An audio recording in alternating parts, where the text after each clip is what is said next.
When I was a young boy, like probably many of you here, my father taught me how to ride a bike. And I think we all know that process, right? First of all, we get a bike and we have it with training wheels, right? So we're all on training wheels and, we can balance back and forth, and the training wheels help us not to fall over.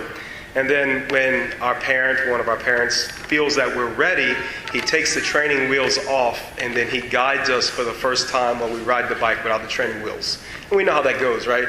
One hand on the handlebars, the other one on the back of the seat, and you're walking slowly, riding the bike, trying to get your balance.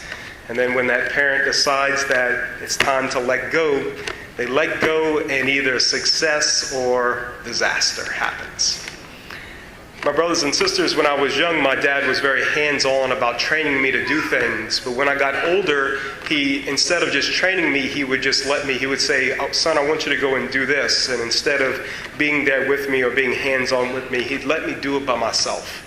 And there was two reasons why he did that. The first is because he thought I was capable. He thought I was capable of doing that task myself. The second was because he wanted me to have critical thinking skills. Meaning I would figure it out on my own. It'd be something that I can do myself, and I would figure out how to process through being able to problem solve in that way. As we hear our scripture reading today we hear of the feeding of the 5,000, I think it's always interesting, Jesus' response to the disciples after they said, well, we need to dismiss them so that they can go and eat and they can go and have lodging. His response is, give them some food yourselves. I think that's striking because Jesus isn't trying to be sarcastic here. He's not saying, well, I'm the God and you guys aren't, and so that you know that I'm more powerful than you. That's not what he's trying to do. He's trying to incorporate them into his ministry in whatever little possible way he can, right? And the disciples reciprocated, right? They gave over the 5 loaves and the 2 fish. It wasn't much. That's all they had, but they gave it anyway. I think it's interesting as we come here, and we come here every Sunday, some of us come here every day, and we take bread that costs $10 for 1,000. That's how much the host costs, $10 for 1,000 hosts. And we take wine that costs about $5 or $6 a bottle, and we transform it through the power of God into the Blessed Sacrament. Something that is seemingly so cheap, something that is so insignificant, becomes something so great that people throughout history have given their lives to protect it. People have gone into great floods to go and grab the Eucharist. In fact, that's our own flood plan, right? The bishop tells us every time hurricane season is about to start, if you have to leave a parish, you take 2 things with you. The first is the sacramental books that make sure that you guys can get y'all baptismal records if you need them. And the second is the Eucharist. So nothing else in this place matters more than the Eucharist and those books. Those are the 2 priorities that we have in here.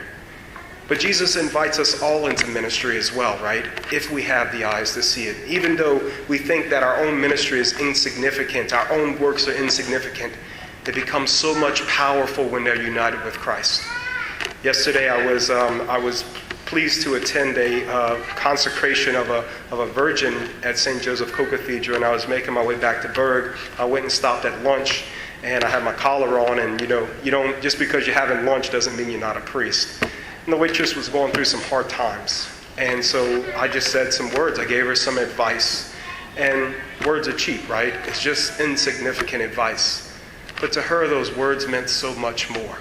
And that's what we have to understand, that sometimes a kind word, sometimes a small action can mean so much, not just because it comes from us, because of what is fueling it, right? Because God blesses it and makes it something more. We are tied to the rock of truth. We are tied to Jesus Christ in such a unique way that we use his gifts and they have become magnified through our works. And that's the beautiful thing about our faith. It's not just something God just does for us, but it's a participation to go and reciprocate back and forth. What a beautiful faith we have that we can participate in whatever way we can. And so, my brothers and sisters, as we come to the table, Lord, let us continue to answer that question that Jesus puts forth to his disciples, right? Give them some food yourselves. Because if we put forth what we have, I guarantee God will bless it, magnify it, and we'll be able to feed even 5,000 people.